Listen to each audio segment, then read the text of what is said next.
Pluralist है, लेकिन matter की बात करता है सिर्फ। जो कहे कि बहुत सारी सत्ताएं हैं किंतु चेतन है, उसे क्या बोलेंगे? प्लूरलिस्टिक आइडियलिज्म या स्पिरिचुअलिज्म। एक नया नाम है लाइबनिज।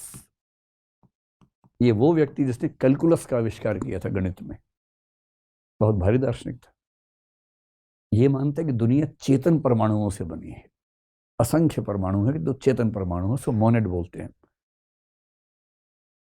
न्यूट्रल है किंतु बहुत सारी सत्ताएं हैं, जैसे विलियम जेम्स या बर्टन रसेल, जिनका जिक्र मैंने किया थोड़ी देर पहले। मतलब स्पिनोजा तो एक मानता है ना, तो उसको हमने वहां रखा एक में। ये मानते हैं कि बहुत सारे हैं, लेकिन वो मतलब उनको हम जड़ और चेतन नहीं कह सकते। और कुछ लोग मानते हैं कि देखो भाई, सत्ताएं तो बहुत सारी हैं, उनमें से कुछ जड़ हैं, कुछ चेतन हैं, और हम इनको मिक्स नहीं कर सकते। ये भारत के लगभग सब दार्शनिक इस धारा पर चलते हैं, चाहे वो जैन दर्शन हो, चाहे बुद्धिज्म हो, चाहे न्याय वैशेषिक हो, चाहे मीमांसा हो, ये सब इसको मानते हैं। सांख्य छोड़ दीजिए, योग छोड़ दीजिए, वेदांत छोड़ दीजिए, क्योंकि सांख्य और योग द्वैतवाद में आएंगे, वेदांत यहाँ आ जाएगा।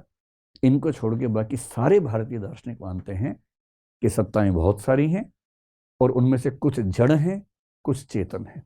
पश्चिम में देखना हो तो ये विचार बहुत लोग होंगे, जैसे मेरे ख्याल से एम्पेडोक्लिस जैसे कुछ लोग इसमें शायद किसी तरह से हम सेट कर पाएंगे, लेकिन ये विचार भारत में ज्यादा मिलता है, पश्चिम में कम मिलता है, भारत में ज्यादा है।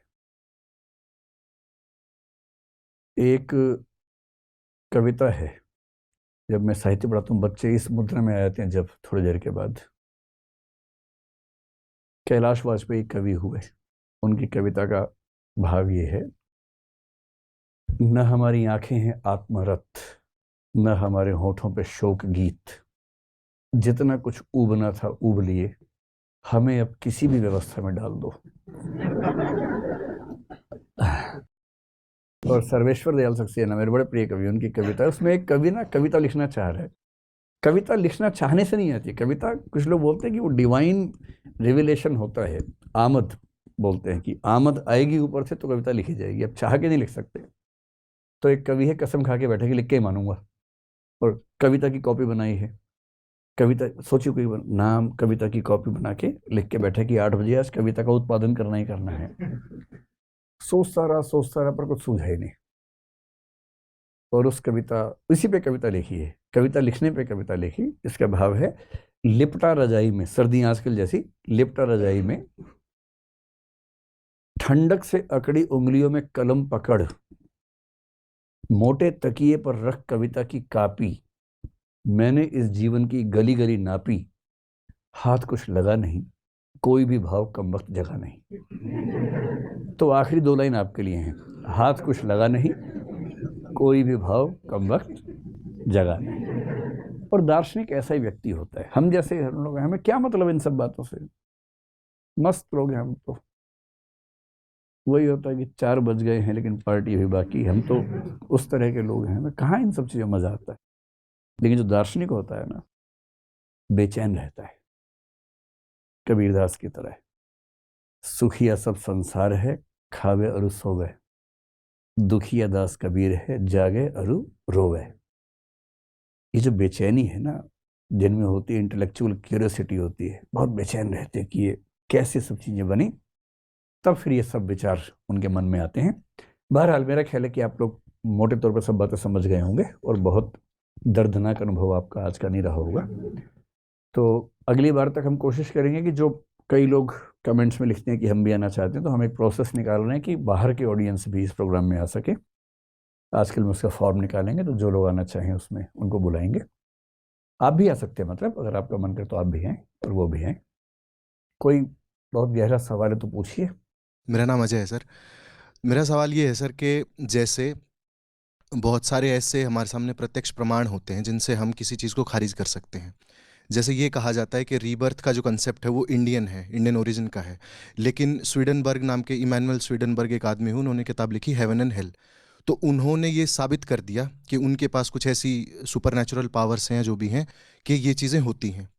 तो हम क्या उन चीज़ों को खारिज नहीं कर सकते जो सिद्ध हो चुकी हैं प्रत्यक्षतः? तो क्या हम वही परसीव करते हैं जो हम बिलीव करते हैं, या इसका दूसरा पहलू ये कि बुद्ध ने अपनी सारी साधना सनातनी की, लेकिन जब उनको ज्ञान प्राप्त हुआ तो उन्होंने एक नया धर्म बनाया, बुद्धिज्म। तो क्या बुद्ध ने वो बिलीव नहीं किया जो उन्होंने परसीव किया? तो कौन सी चीज़ होती है सर, जो हम बिलीव करते हैं वो परसीव करते हैं, जो परसीव करते हैं वही बिलीव करते हैं? दोनों बातें हैं भाई।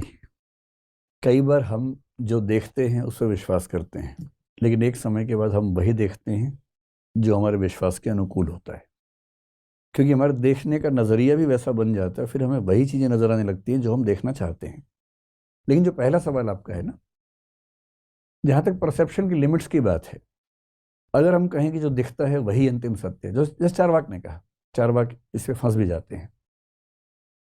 जो दिखता है अगर वो अंतिम सत्य है, क्योंकि चारवाक बाकी कोई प्रमाण मानते ही नहीं, वो केवल प्रत्यक्ष को प्रमाण मानते हैं। आप ये बताएं कि प्रत्यक्ष के हिसाब से पृथ्वी गोल दिखती है, चपटे दिखती है? चपटे दिखती है। पृथ्वी चक्कर काट रही है या सूर्य चक्कर काट रहा है? सूर्य काट रहा है। अगर आप किसी जादूगर के चक्कर में पड़ गए, मैंने कई बार जादूगरों से मतलब मुलाकात तो ज़्यादा नहीं, लेकिन देखा, कोई शो देखा। एक बार तो मैं अड़ गया कि इसके पोल खोल के रहूंगा। सोचिए, एकदम ज़मीन पे बैठा है, चादर बिछा रखी है और चादर के नीचे कुछ नहीं है, एकदम ज़मीन है, उस पर चादर बिछाई मेरे सामने।